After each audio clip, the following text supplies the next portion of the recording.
Jalen Brunson is set to be a New York Knicks next season, and he got the bag. 4 years, $104 million to be the Knicks' new starting point guard. The Knicks finally get a young point guard with a proven track record to score, facilitate, and help lead a team. The Knicks went years searching for a reliable starting point guard.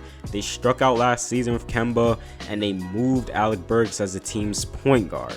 The Knicks offense last year wasn't pretty. It got a lot of stagnant ISO play, and the ball just didn't really move as much as you wanted to.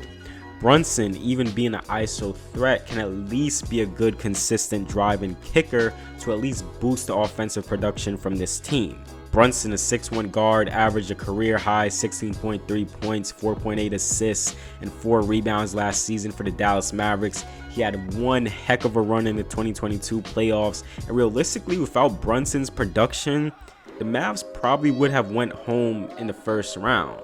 The Knicks feel like this is their guy at the point guard spot, someone who can elevate this team. You don't have to rely on Julius Randle with the ball in his hands all the time, and someone who can create scoring opportunities for RJ Barrett, whose game is still developing offensively, operating on ball with ball screens and making reads. The Knicks secure a 3-level scorer and playmaker whose game is still growing. Earlier this season, I made a video about Brunson and his game, detailing the mid-range scoring, the finishing ability at the rim, what he brings to the table. Brunson has that ooh-ah factor when it comes down to his fundamentally sound game, where he is very, very crafty, can fool defenders with his exceptional footwork, utilizing fakes, up and under moves, faking handoffs, versatile finishing moves, finishing through contact, floaters, etc., etc. One of the things that's so valuable about Brunson as a player is that he is a play finisher. So when the clock is ticking, going down 8, 7, 6 seconds, if nothing is going offensively, Brunson can get the ball from anywhere, quickly create, and get off a shot. He is great at attacking closeouts. This was seen multiple times during the playoffs, and Brunson was a guy Luka really went to when the clock was ticking and the Mavs needed a bucket. Brunson is a must-watch player, and he can project to be a 20-7 type player with the ball in his hands full time, which is ideal from a starting point guard. Brunson ideally does have to grow, being a consistent threat against length and size.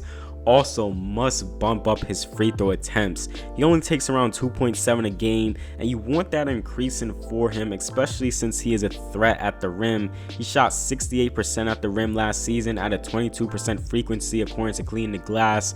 The main reason why he doesn't get much free throws is because despite how much of a good finisher he is, he does operate a majority of the time in the mid-range at a 54% frequency. I feel also another area of Brunson's game that can grow in is his pull-up three-point shooting. At times during the Warriors series, the Warriors was like, hey, let's just go under your screens along the three-point line. Let's not let Brunson get a screen, turn that corner, and get to the mid-range. And the willingness to take those pull-up threes from Brunson was just not really there through the season. And he generally doesn't look for it, even though when it is presented to him. He's much more prefers the pull-up twos. He shot 31% on pull-up threes on very little attempts. He is a good catch and shoot shooter though, so that's a plus for him, especially if he is working off ball. His catch and shoot shooting is a reason why I don't really worry about him being an off-ball guy. You got a guy like Barrett growing as an on-ball creator, so him finding Brunson on an open look, 40% on catch and shoot threes, you leave him open and he will make you pay. Now another concern for Brunson falls on the Knicks. Brunson operated on a Mavericks team where spacing was key, a 5-out offense. The reason why he got so much of his mid-range production and one-on-one stuff is because teams pretty much said, hey, go for it, Brunson. We don't really want to help off of Kleber, Finney Smith, Bullock, Luka, etc., etc. Maybe teams will put some length on you, but for the most part, go ahead and go one-on-one. And when teams did throw help at him, the Mavs had the shooters to make them pay, and Brunson made the reads. Teams really didn't game plan much for Brunson throughout last season until they reached the higher stages of the playoffs. So if Brunson being the main usage guy, he is going to see much more different coverages, especially moving from the secondary playmaker to the main playmaker. Coaches mostly game planned for Luka for the most part, and it gave Brunson leeway to get into his stuff, and that kind of changes when he is on the Knicks now. And also, how does Brunson work if Randle doesn't have a shot going, which can be much more frequent nowadays, or Barrett is off and teams are much more willing to double and help off those guys on Brunson? He had a guy in Luka he can always go to, where Luka is just the definition of consistency. Also, Brunson is a smaller guard, obviously, and he's naturally going to be a guy where teams pick out and say, hey, let's go at him. So can the Knicks scheme defensively to take away him as a pressure point? Because Brunson is a guy who is a smart defender, and he does fight one-on-one. His size just kills him. Now, with signing Brunson, does it make you a championship contender? No.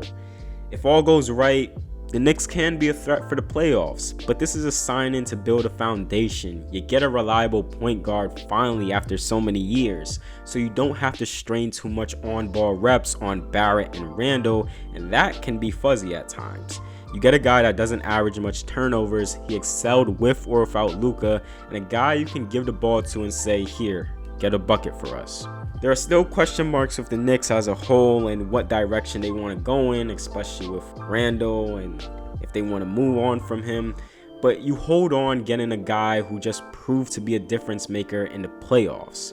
That'll wrap it up for this video. Did you like the Brunson signing? Do you have any concerns about it? Also, please do give it a like and subscribe if you enjoy content like this. And with all that being said, I will see you all in the next video.